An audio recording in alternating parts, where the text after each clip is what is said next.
Kaloor stadium അപകടത്തിൽ 2 കോടി രൂപ നഷ്ടപരിഹാരം ആവശ്യപ്പെട്ട് ഉമാ തോമസ് എം.എൽ.എ. നഷ്ടപരിഹാരം ആവശ്യപ്പെട്ട് ഉമാ തോമസ് എം.എൽ.എ. വക്കീൽ നോട്ടീസ് അയച്ചിട്ടുണ്ട്. ഗിന്നസ് റെക്കോർഡിടാൻ ലക്ഷ്യമിട്ട് നടത്തിയ പരിപാടിയുടെ വിശദാംശങ്ങൾ ശേഖരിച്ച ശേഷമാണ് വക്കീൽ നോട്ടീസ്. GCDA സംഘാടകരായ മൃദംഗ വിഷൻ എന്നിവരെ എതിർകക്ഷികളാക്കിയാണ് വക്കീൽ നോട്ടീസ്. അപകടം നടന്നിട്ട് കഴിഞ്ഞ ദിവസം ആണ് 1 വർഷം പൂർത്തിയായത്. കൊച്ചി കലൂർ സ്റ്റേഡിയത്തിലെ താൽക്കാലിക സ്റ്റേജിൽ നിന്ന് വീണു പരിക്കേറ്റ ഉമാ തോമസ് എം.എൽ.എ. 46 ദിവസം നീണ്ട ചികിത്സയ്ക്കു ശേഷമായിരുന്നു ആശുപത്രി വിട്ടത്.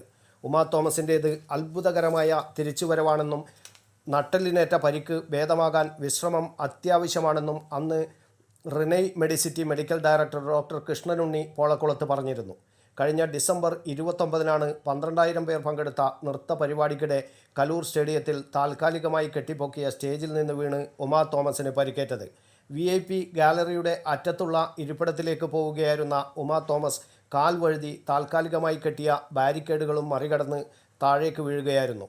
താൽക്കാലികമായി സ്ഥാപിച്ചിരുന്ന ബാരിക്കേഡുകൾ ബലമുള്ളതായിരുന്നില്ല.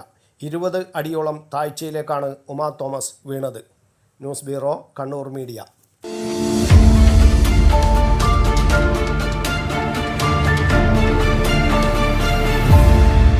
ശരി, പറയും എന്താ ഇങ്ങനെ പ്ലാൻ?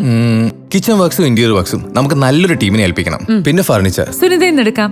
അവിടെ ആകുമ്പോ എല്ലാ മോഡൽ ഫർണിച്ചറും അവൈലബിൾ ആണ്. മോഡേൺ വേണമെങ്കിൽ മോഡേൺ, ട്രഡീഷണൽ വേണമെങ്കിൽ ട്രഡീഷണൽ. ഇനിയിപ്പോ ഇമ്പോർട്ടഡ് ഫർണിച്ചർ വേണമെങ്കിലോ അതും സുനിതയിലുണ്ട്. ചേട്ടാ, ഫർണിച്ചർ സുനിതയെന്നാണെങ്കിൽ മോഡുലാർ കിച്ചണും ഇന്റീരിയർ വർക്ക്സും അവരെ തന്നെ ഏൽപ്പിച്ചാ പോരെ? അതിനവർ ഇന്റീരിയർ വർക്ക്സ് ഒക്കെ ചെയ്യുന്നുണ്ടോ? ഒരു വീടിന്റെ മുഴുവൻ ഇന്റീരിയർ ഡിസൈൻ ചെയ്ത് ഫിനിഷ് ചെയ്യാനുള്ള സ്പെഷ്യലൈസ്ഡ് ആൻഡ് എക്സ്പീരിയൻസ് ടീമും സ്വന്തമായ ഒരു മാനുഫാക്ചറിംഗ് യൂണിറ്റും ഉണ്ട് സുനിതയ്ക്ക്. ഇപ്പോൾ ഏത് ജനറേഷന്റെയും ഫേവറേറ്റ് സുനിത ഫർണിച്ചർ,